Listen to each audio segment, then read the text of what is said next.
Naubusan na ako ng aking tanglad na iniinom. Bagong tanim ko to. Dalawa yan, yung isang maliit pala. Ito yung marami akong tanglad dito.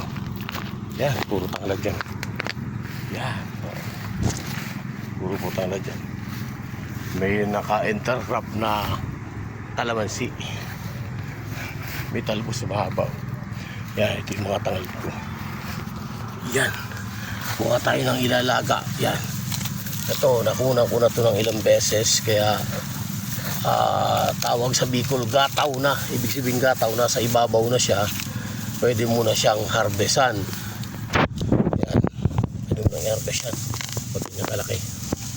Yan. Mamaya tatabunan ko yan. Lalaki mo yan. Yung akangkong ko, ang tabahan ko. Laki na ang hito ko dyan. So, yan. Sikit pati yung dwarf kong papaya. Dwarf talaga. Oh. Pati bunga, dwarf po. Pag nahinog ka akong kakain sa'yo. Okay?